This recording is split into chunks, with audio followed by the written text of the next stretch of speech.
أعوذ بالله من الشيطان الرجيم.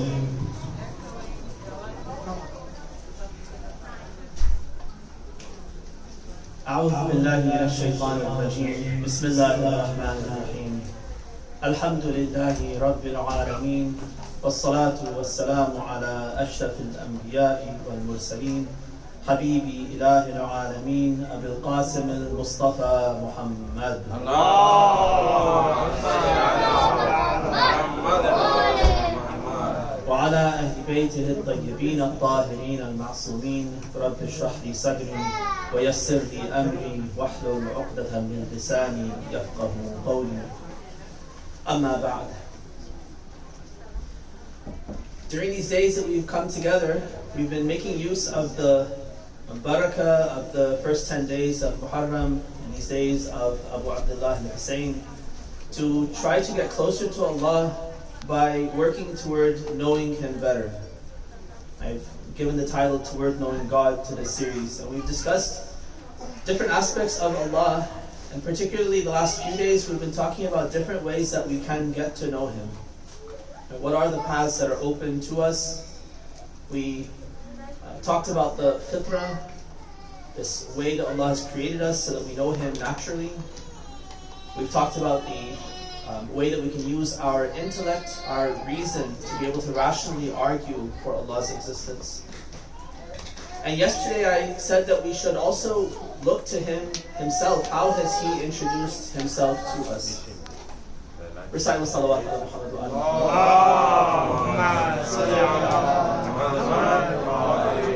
So I think there is a accommodation for parents who have young children. So please, if you're not able to, I know children are unpredictable, it's not anyone's fault, but if they're not cooperating with you right now, take them to that room so that everyone can benefit here, and you can also benefit without having to be concerned and self-conscious about your child's behavior. Recite one more salawat.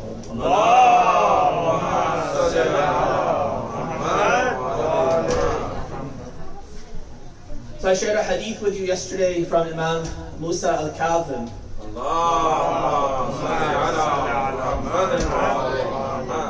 in which he told us that we should describe Allah sifuhu kama or bima wasafa bihi nafsa, the way He has described Himself. That is the way we should describe Him. That's the way we should talk about Him.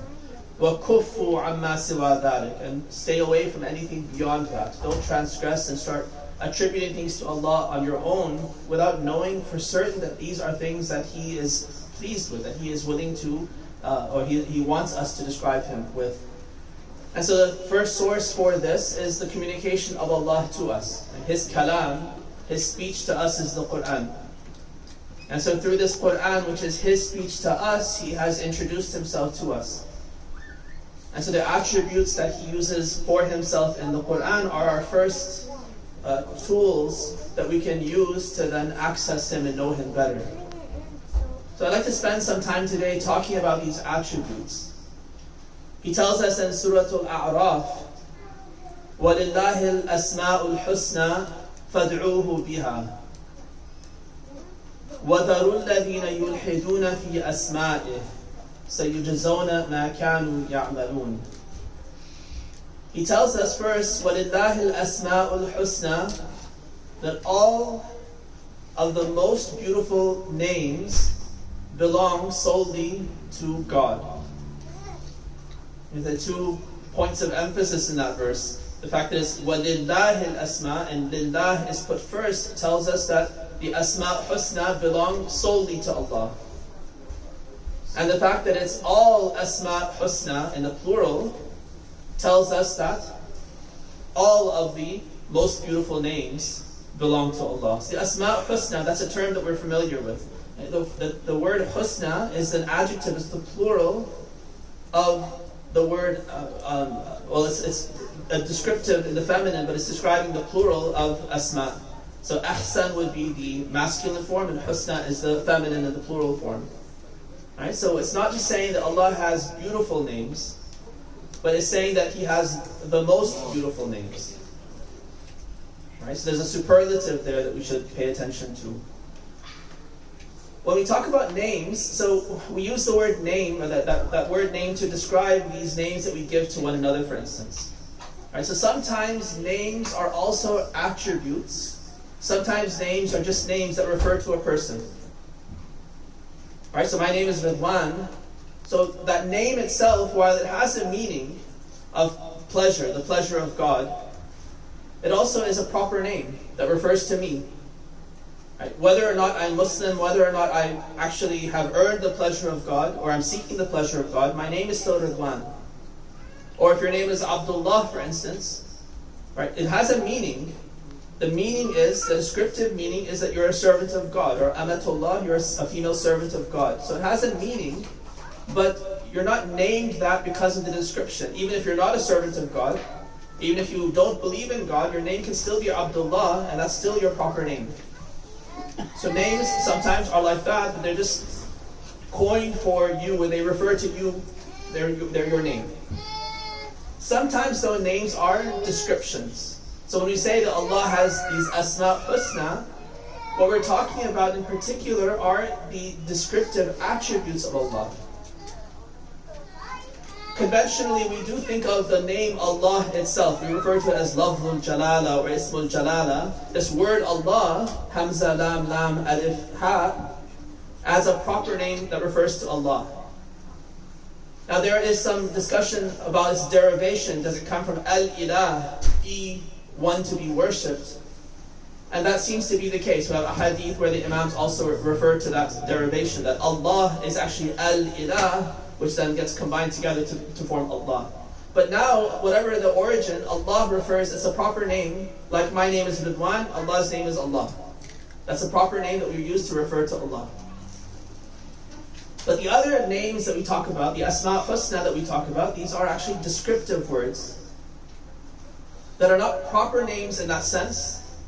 They're words that describe attributes in Him, and they can also be used to describe attributes in His creation to some extent. So a person can also be Rahim, merciful.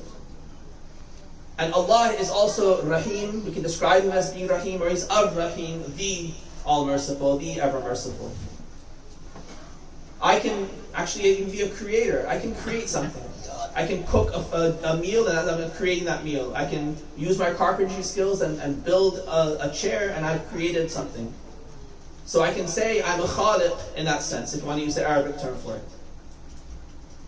But al-khaliq, or al-khaliq in the sense of the best creator or the independent creator, because remember, I'm not creating something out of scratch. I'm not creating the matter and creating something without precedent. Everything that I'm using to create that chair has already been provided for me. The raw materials, the skills, the patterns, the tools, the intelligence, all of that stuff that goes into building that chair is all provided for me. I'm now implementing what I've been given, using the resources at my disposal to do that act of creation. But Allah, when He creates, He's Ahsanul Khaliqin. He's the best of creators because His creation, His act of creation, is independent of anything. He doesn't need any help, any prior material, any prior design, any input from anyone else. He Himself, with His own will, He creates. And that too He creates in the best way, the best kinds of things, the best things.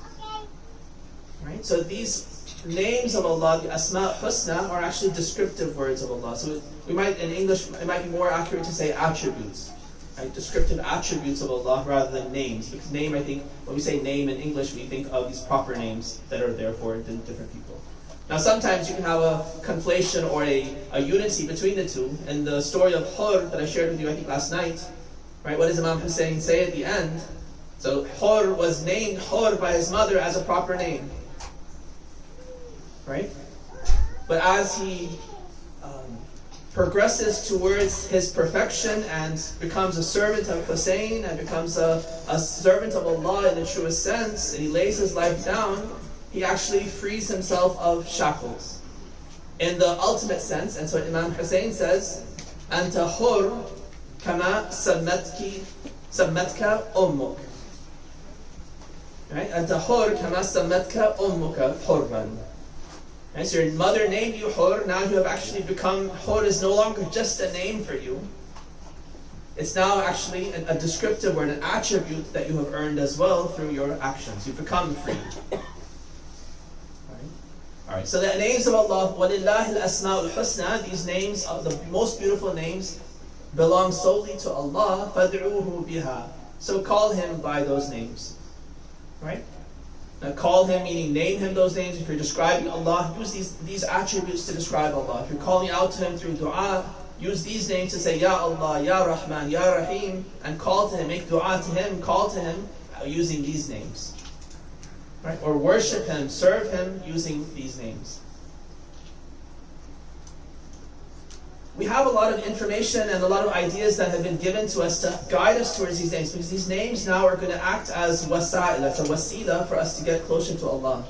So some of our ahadith of the Ahlul Bayt, they tell us about why these names came about. That Allah actually created these names and these descriptions as a means. He doesn't need these names. Allah, and if it's just Allah with no creation, with no human beings to connect with Him, He doesn't need any words, any names, any of these sorts of things. But where it's useful to have those attributes, those names, is for us to relate to Him.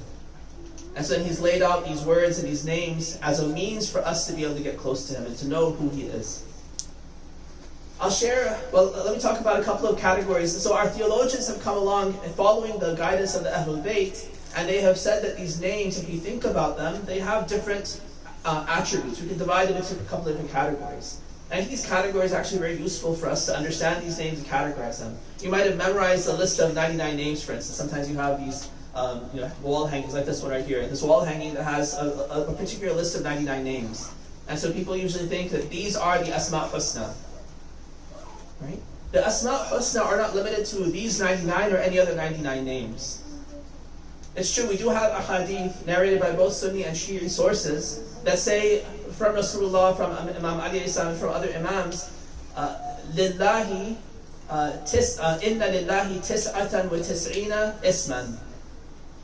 That Allah has 99 names. فَمَنْ دَعَاهُ or دَعَ اللَّهَ بِهَا اسْتَجَابَ لَهُ. Anybody who uses these 99 names to call on Allah, to make dua to Allah, Allah will answer that dua, answer that prayer. Or some add the phrase also, مَنْ أَحْصَاهَا دَخَلَ الْجَنَّةِ.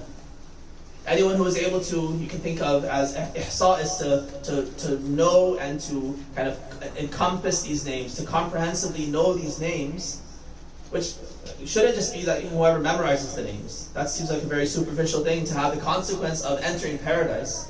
So it's got to be something more than that. It's not simply memorizing a list of names. That's a good first step to knowing something about Allah, but then knowing the meanings of these names, relating to Allah through these names, understanding them in a more nuanced and a deeper way. And then the ultimate would be to become embodiments, reflections of these names of Allah in our own existence, in our own lives. So that kind of comprehensive interaction with these names, he says, مَنْ أَحْصَاهَا دَخَلَ الْجَنَّةِ. Right? One of the consequences is that you enter paradise. So the beginning of this hadith says, إِنَّ لِلَّهِ تِسْعَةً وَتِسْعِينَ إِسْمًا. Allah has 99 names. So some people have misconstrued this to say there are only 99 names and that's it, and these are there's a particular list and there's no other name that's not on that list of 99. And that's not the case. For one thing, the several ahadith that we have, 2 or 3 ahadith that we have that list the 99 names, they themselves are they're not in agreement about what the 99 names are. So there's some on one list that are not on the other list.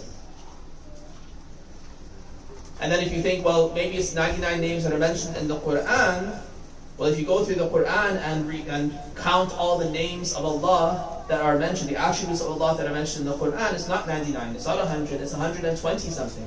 It seems like 128, 127, something like that is the number of attributes that are mentioned in the Quran to describe Allah. So then what do we do with this? What's the 99 names for? And what is this hadith actually trying to tell us? So it's not telling us that there are only 99 names. It just said there are 99 names of Allah that have a special quality, a special significance. And if you call on Allah through these names, then Allah will answer you by the barakah of those names, or through the intercession of those names. Right? It's not comprehensively saying there are only 99 and not anymore. Even the list of 127, say it's 127 or 128 that are in the Quran, that's not exhaustive either. This verse that I just read to you, وَلِلَّهِ الْأَسْمَاءُ الْحُسْنَى, all the most beautiful names, all the best attributes belong solely to Allah. Those names are not exhaustively mentioned in the Quran. The Prophet, the Ahlul Bayt, they have helped us to know so many more names. I think of the dua that we recite in the month of Ramadan, Al-Josh al-Kabir. Right, that's one of many du'as that we have from the Ahlul Bayt that enumerates so many more, 1,000 names. And you see that the names there are not simply one word. Sometimes they're whole phrases. Half of a verse of the Quran is mentioned as a name of Allah because it describes some aspect of Allah. Right? And that's not exhaustive either. It's not just 1,000 names either. If you were to scour the du'as of Sahifa Sajjadiyah and Mafatih al-Janan, you will find numerous names, numerous ways to describe Allah. So the idea that we should limit the names or say Allah only has a certain number of names, that in itself is a travesty, a kind of a dhulm that we're doing to Allah, because we're not recognizing that actually He is the ultimate perfection. And everything good, first of all, derives from Him. And if we want to describe Him, we can describe Him with any good quality, any quality that's worthy of Him. So any human virtue they can think of, any virtue that there is, it derives from Allah. Now the problem or the difficulty comes in the fact that some attributes are clearly essentially imperfect. Weakness, for instance. Right? To be weak, there's no good way to construe that. So we cannot say Allah is weak, for instance, because there's nothing in that, the meaning of that word weak, that has any positivity that we could then attribute to Allah. Or zalim, unjust. There's no way that we can attribute that to Allah. That would be a wrong attribute to describe Allah as being unjust. But virtues, right? There are virtues like knowledge, for instance, right? To be the one who knows. So we can attribute that to Allah. The caveat though is that we need to attribute it to Him in a way that's appropriate to Him. Because that's an attribute that we use for ourselves too. We can say, I have some knowledge, you have some knowledge, Allah has some knowledge. It's true for all three. And it's a virtue for the human being to have knowledge. If you say somebody has good knowledge or has comprehensive knowledge, knows a lot of things, that's a virtue, definitely. But there are aspects of knowledge that are unworthy of Allah.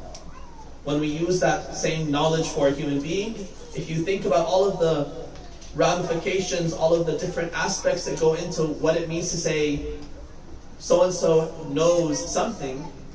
So for one thing, our knowledge is something that we acquire.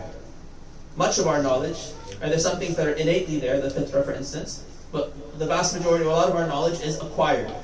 So I'm ignorant, I have a clean slate in my mind and my soul, and then I learn something. Okay, Allah is the one أخرجكم من بطون أمهاتكم لا تعلمون شيئا. Allah is the one who brought you forth from the wombs of your mother not knowing anything.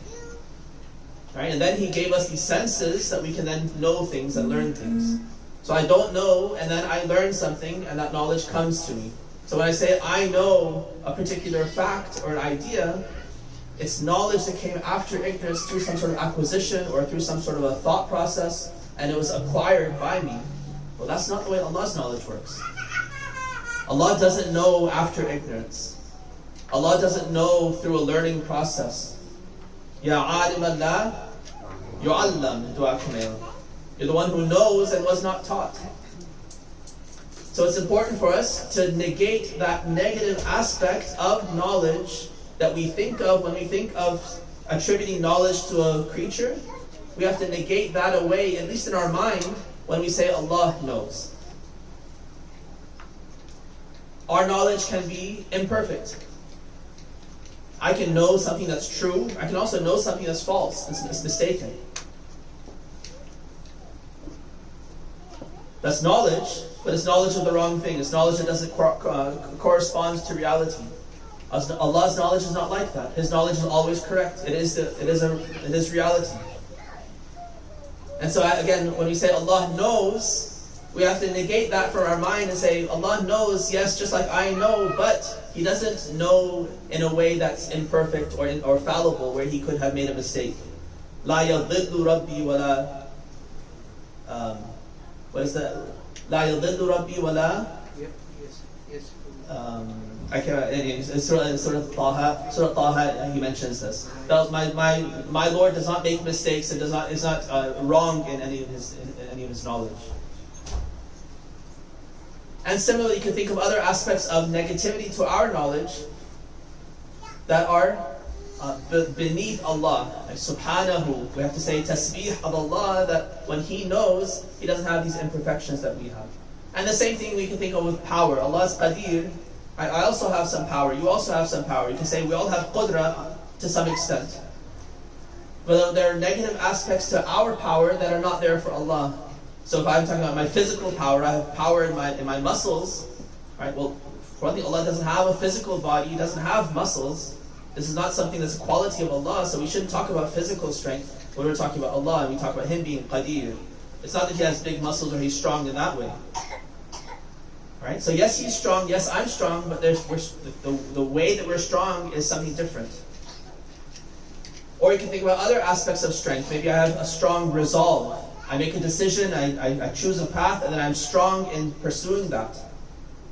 That, yes, that you can apply to Allah. That Allah also has strong resolve. Once He makes a decision, then He carries through with it, for instance. But all of those aspects of negativity, of weakness, of imperfection that are associated with the attribute, those have to be negated. At least in our conception, when we think about what this attribute means, when we talk about Allah, we have to be able to distill that pure meaning and leave aside all of those imperfect, unworthy aspects of that concept before we attribute it to Allah. So these are the Asma' Husna that Allah has, through which we should interact with Him, that we should use to call Him, that we should use to worship Him. Recite with salawat ala Muhammad wa ala.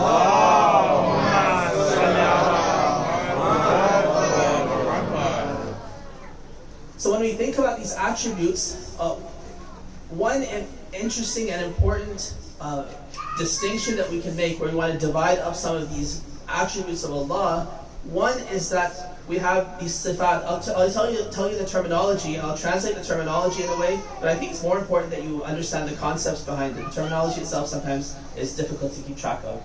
We have some attributes that we call sifat dhatiyya, and another category that are called sifat fi'liyya.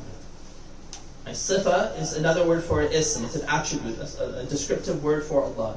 So we have some sifat that are dhatiyya. Usually it's translated as essential attributes. I think intrinsic attributes is better. And sifat fi'liyya, I think a good translation is relational attributes. Let me explain what these are and give you some examples. There's one time when we attribute something to Allah, you can think of Him almost in a vacuum without having to think of anything else besides Him, and you can imagine and understand what this attribute means and how He can have this attribute. Let me give you an example. We say Allah is Hayy. Right? Allah is Hayy, Allah is alive. That's an attribute, it's an intrinsic attribute, it's a dhati sifa that we can attribute to Allah. He Himself attributes it to Himself. Huwa al-Hayyul Qayyum. Right? So Hayy is one of those attributes. When you think about Allah being alive, again, we have to distill away some pure meaning of being alive it's not like the life that you and I have. We are alive, we say, because, for instance, we have a pulse and we have blood coursing through our veins. Our brain is still, giving electrical impulses. We have different ways of thinking about what it means to be alive for a human being as opposed to dead. Right? Of course, Allah doesn't have a body and physiology and all of these things. That we would say that, well, He's alive because He has blood coursing through His veins. That's not a part of life that we would attribute to Allah. When we say He's alive, it's that He has, for instance, an intention to do things, that He acts, that He knows, right? That He has power to do what He wants to do. And those are the aspects of His life when we say Allah is alive. But you can think of Allah, just in your mind, if you picture Allah and say Allah is alive. You don't have to think about Allah plus something, or Allah with His creation, Allah with anything else. Just Allah by Himself. You can say Allah is alive, and your mind can conceive of what that means. The same thing with His power. Allah has power. You don't have to think about His creation or anything else besides Him. You can just think of Allah having all power, Allah being omnipotent, and our mind can conceive of what that means. Those kinds of attributes are known as the sifat dhatiyah, intrinsic attributes that are in Allah. When we say in Allah, that sounds, that in itself, that language is imperfect. But we have to use this language because that's the way we have to communicate. As opposed to, now let me talk about the sifat fi'liyah, and by contrast I think it will become even clearer if it's not clear already. The sifat fi'liyah, these relational attributes, these are attributes that we can't understand until we think of Allah plus something. So when we think of, for instance, Allah being Al-Khaliq, He creates. Right, so now think of a time, again we're using time when time doesn't apply to Allah, but think of a time when there's just Allah and He hasn't yet created. So it's just Allah, nothing else exists. There's no creation. Does it make sense to say Allah is the creator? At that point, it doesn't make sense. Until we think of Allah doing this action, this fi'l, and actually creating and now having creation, it doesn't make sense to say Allah is the creator at that point.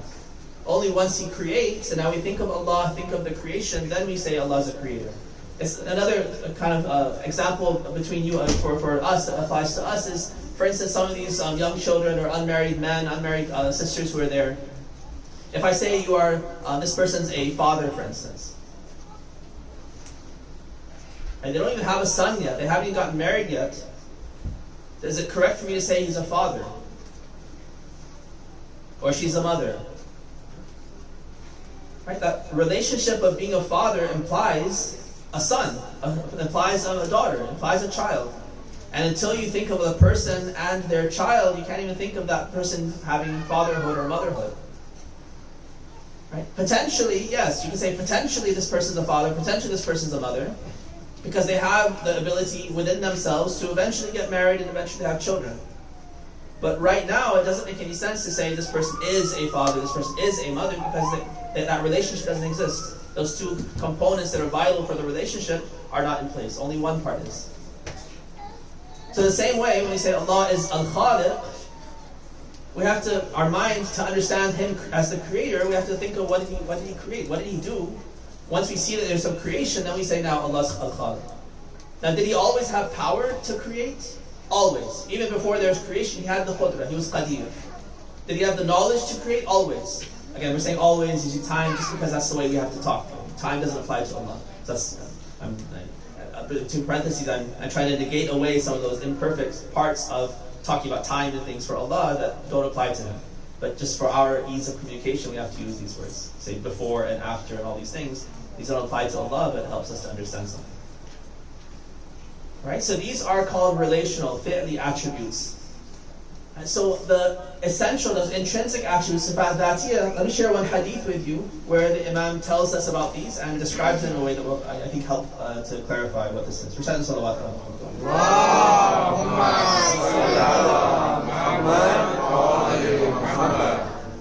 So there's a chapter actually in Kitab al-Kafi on these intrinsic attributes, the sifat dhatiyah. In this, the first hadith is from Imam Ja'far as-Sadiq alayhi salam.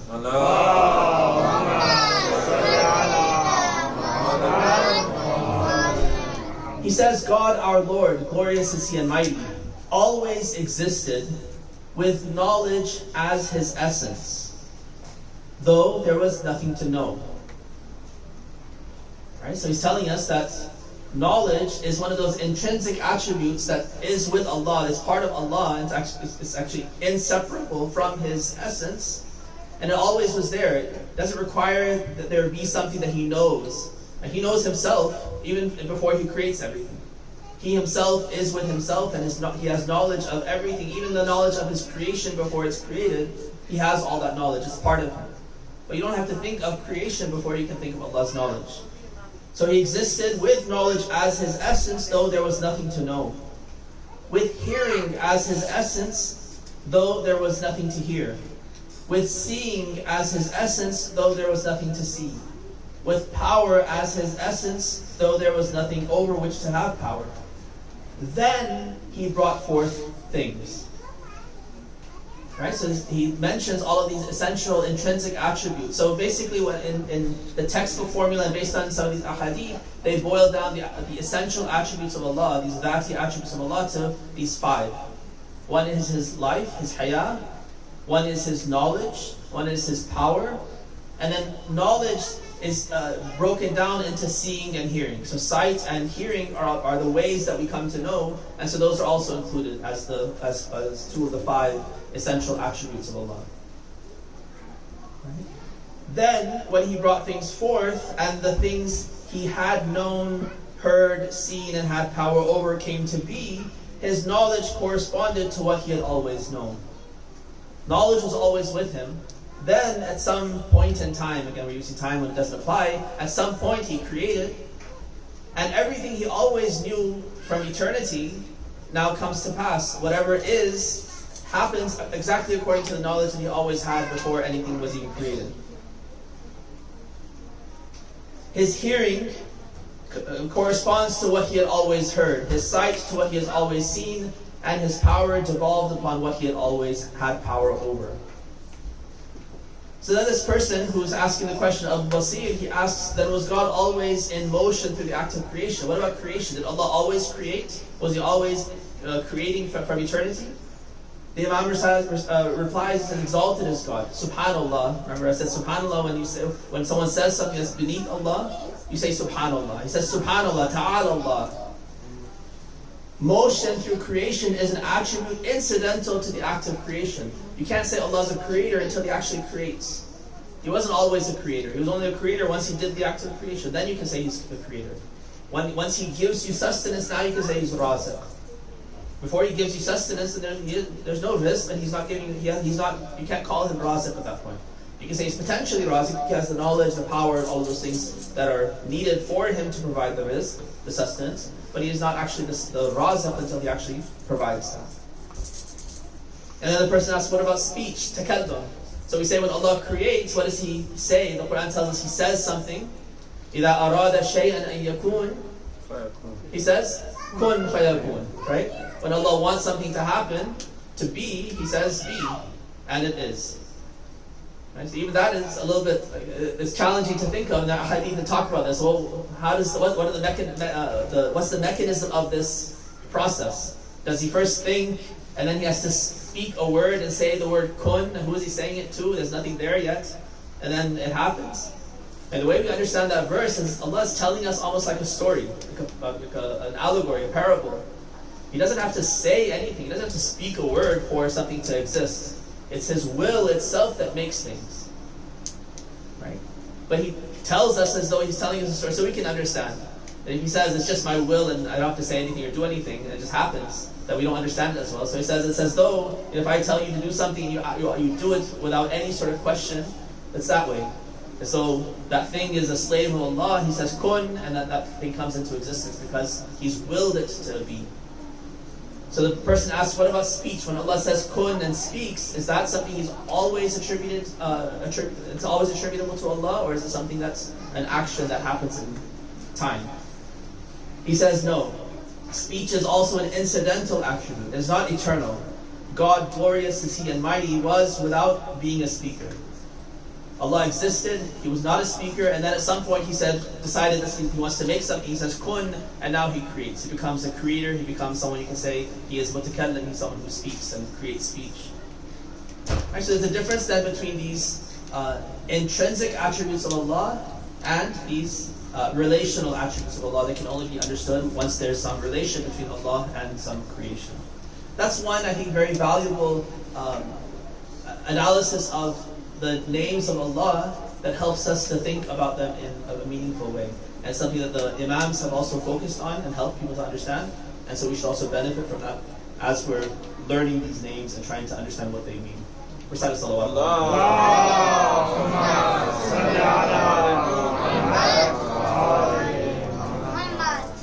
One more salawat.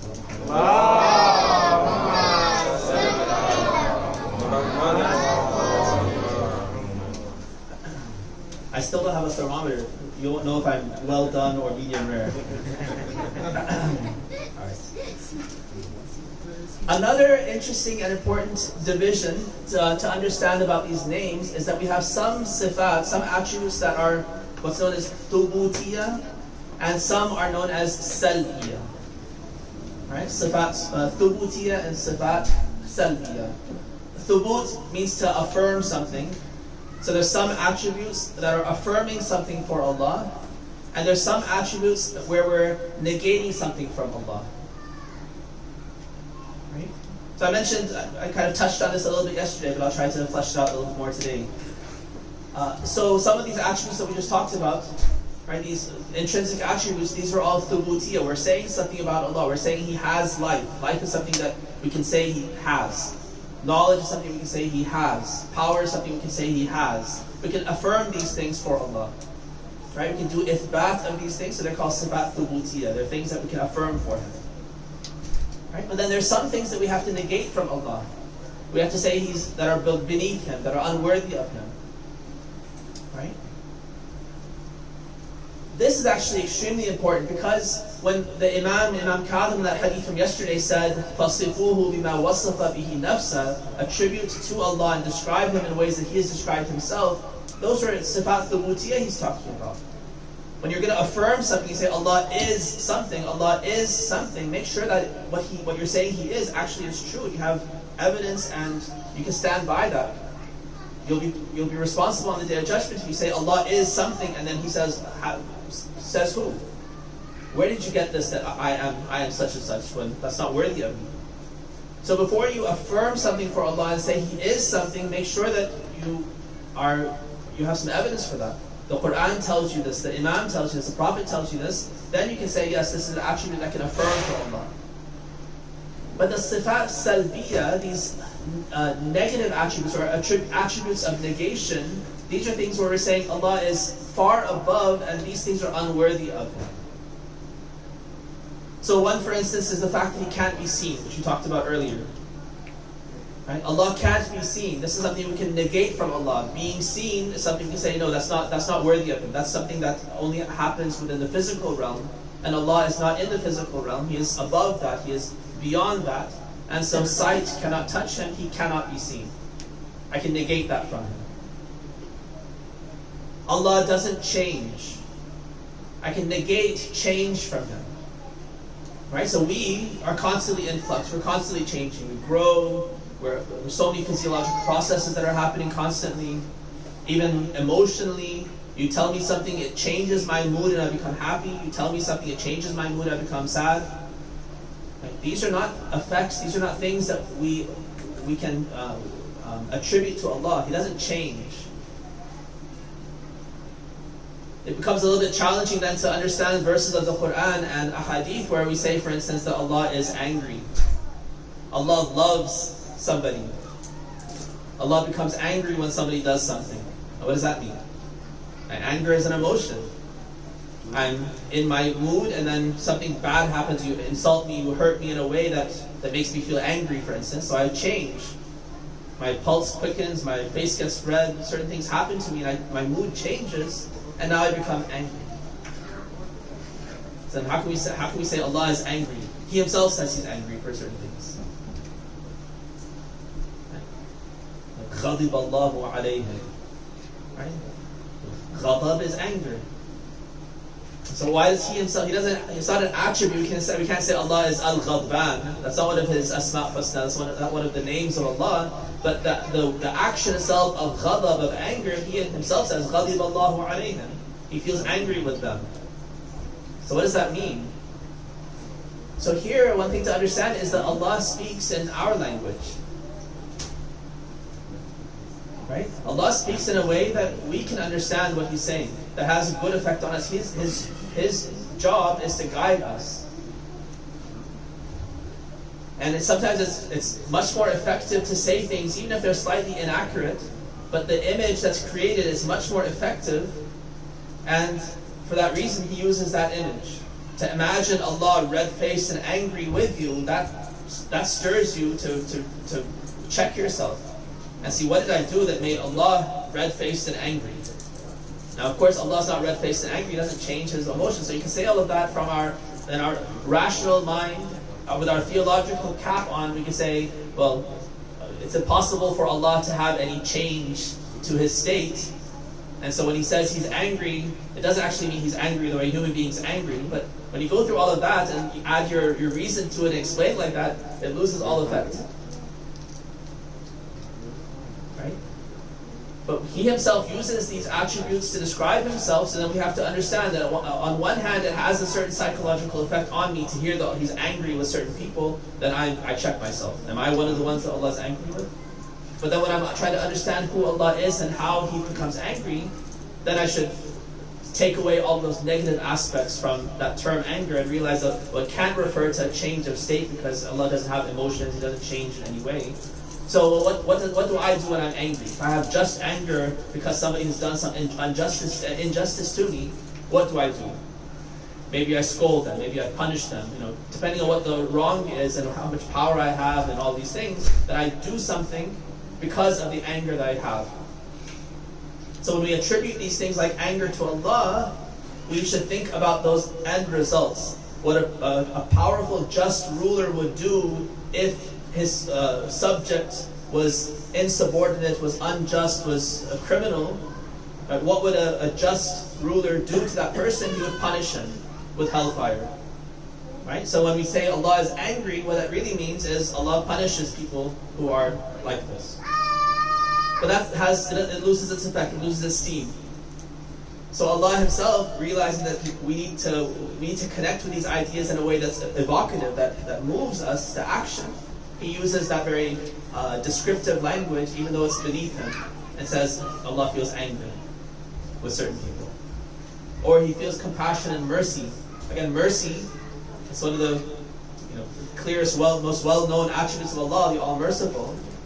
Mercy, if you think about what it means for a human being to feel mercy, right? It's a change of state. It's an emotional state.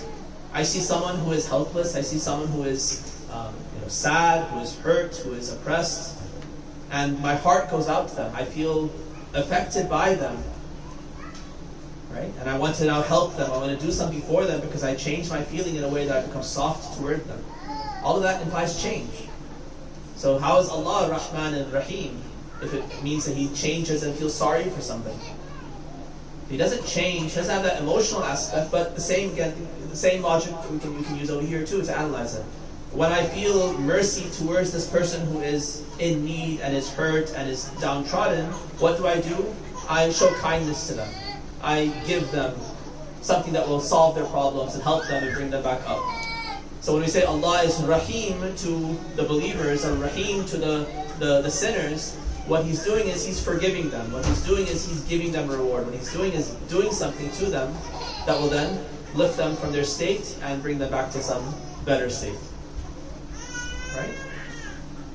So at the same time, it's important to understand the sifat salbiya, that we negate certain things from Allah that are below Him, but then we should also try to use this logic to understand what does it mean when Allah describes Himself in certain ways that seem to be below Him. Why does He do that?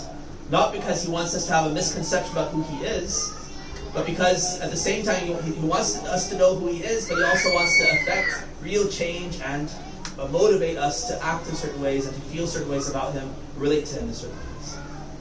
Recite a salawat.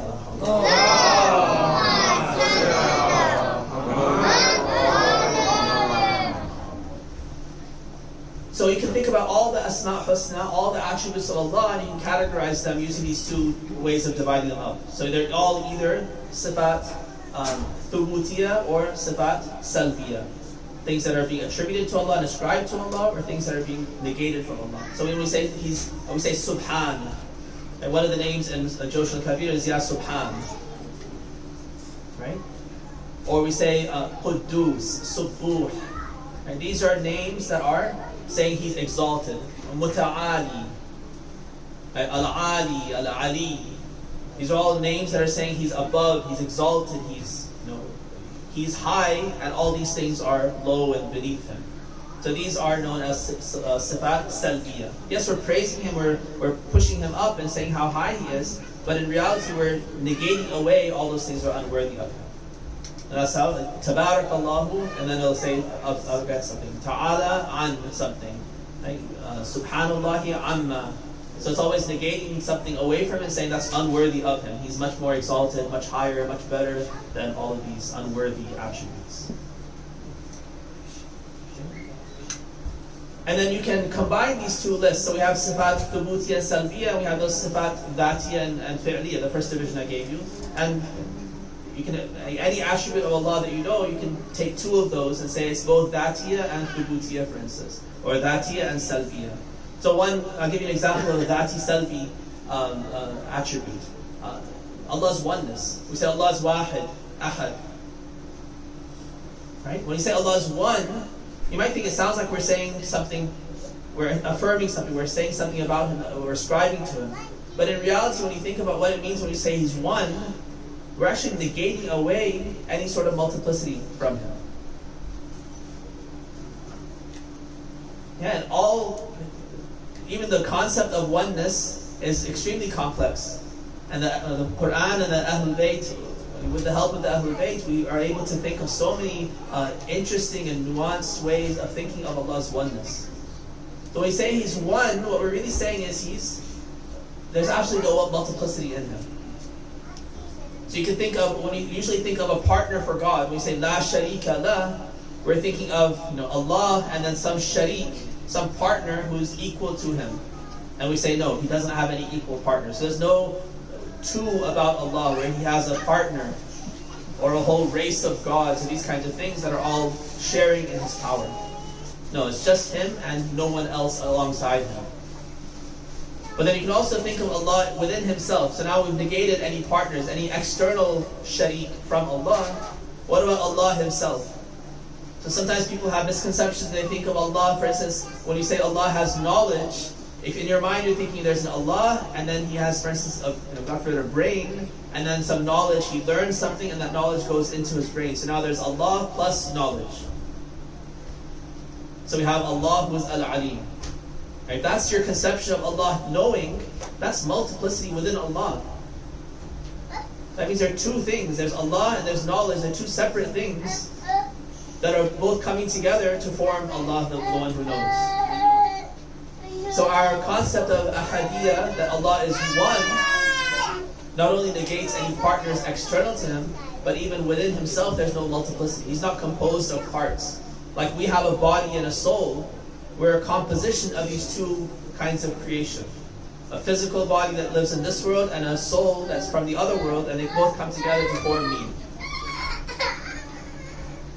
Recite with salawat ala Muhammad.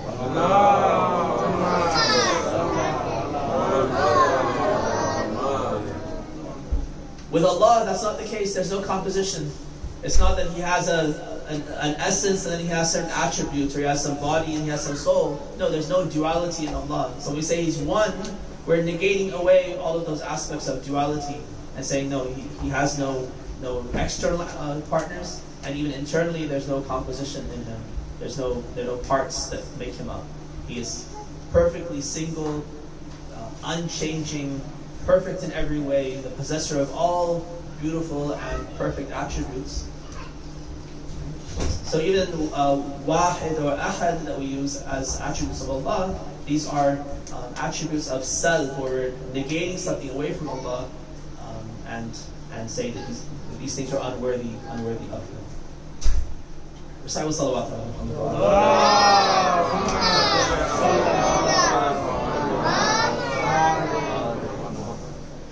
In the story of Karbala, one of the things that we encounter is we see that there are messengers constantly being sent back and forth, carrying messages from Imam Hussein to Muslim, from Muslim to Imam Hussein, and even amongst the enemies of Imam Hussein, there are letters being sent. And I think, I'm not sure if we give enough credit to the messengers themselves.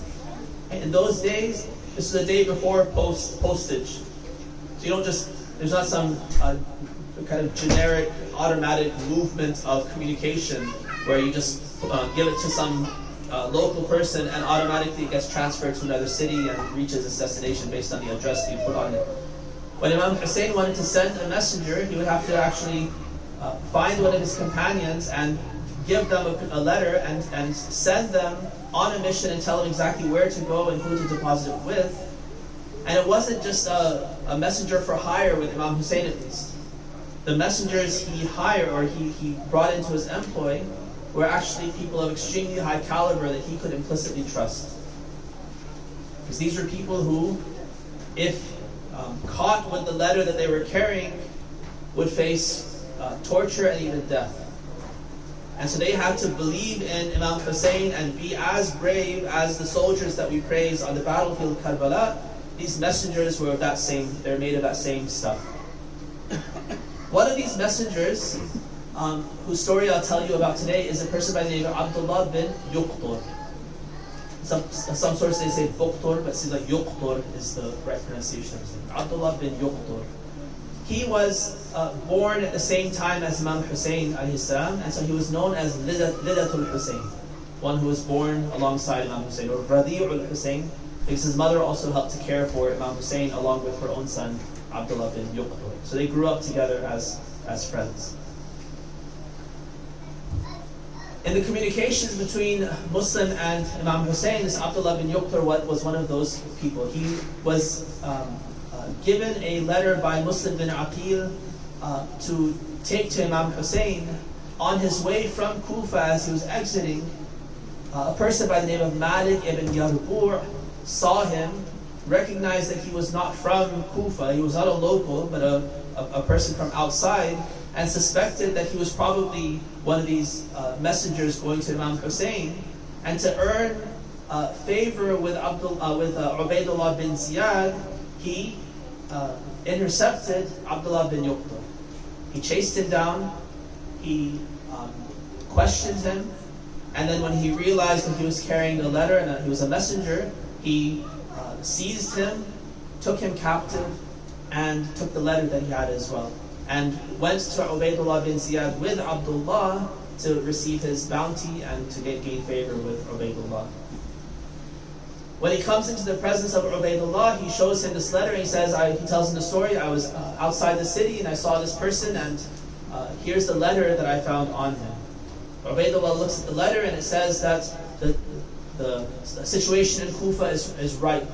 20,000 people have given their signatures and pledges of support for you. So with all haste, come to Kufa. You have a city full of open arms and willing swords. Ubaydullah bin Ziyad is outraged by the letter, of course, and he says, who is it that was carrying the letter? So then Malik ibn Yarbu', he goes out and he retrieves Abdullah bin Yuqtur, who is bound, and he says, this is the man. Ubaydullah asks him, who are you? If it were you or me, maybe we'd say our name. We'd identify ourselves. He identifies himself with who he really is. His true essence, he says, I'm a servant from the house of Hashim. Ubaydullah says, that may be, but what is your name? And he says, my name is Abdullah bin Yuqtur. So that's of little consequence. What's really important about me is that I'm a servant of the house of Hashim. And he says, what about this letter? He says, is it true that you were carrying the letter? He says, it is true. This person has told you that I was carrying the letter and he has captured me. Yes, I was carrying the letter. Ubaydullah says, who gave you the letter? So Abdullah bin Yuqtur says, some lady. I don't know exactly who it was, but some lady gave it to me and I was carrying it for her. Ubaydullah says, you have the option of either telling me who this lady is, or I will kill you. And Abdullah bin Yuqtur, with that true mettle and that true bravery, he says, as for telling you who gave me the letter, I refuse. I will not tell you no matter what. And as for death, I do not care. Because I have been told by my master Hussein that nobody has a higher station before Allah but those who are killed by the likes of you. And with that, Ubaydullah bin Ziyad commanded that he, bound still, be taken to the top of the governor's palace and cast off to his death. Assalamu alayka ya Aba Abdullah وعلى الأرواح التي حلت في فنائك عليك مني سلام الله أبدا ما بقيت وبقي الليل والنهار ولا جعله الله آخر العهد مني لزيارتكم. السلام على الحسين وعلى علي بن الحسين وعلى أولاد الحسين وعلى أصحاب الحسين. Allah, we ask you to shower your mercy and blessings on Muhammad and the family of Muhammad. Yeah. Please Allah, accept from us whatever commemoration we are offering, as meager as it may be. Accept it in the best way. Help us to become closer to Imam Hussein and his descendants, and especially his great-grandson, the Mahdi. Allow us to be amongst his companions and the avengers of Hussein. وآخر دعوانا الحمد لله رب العالمين.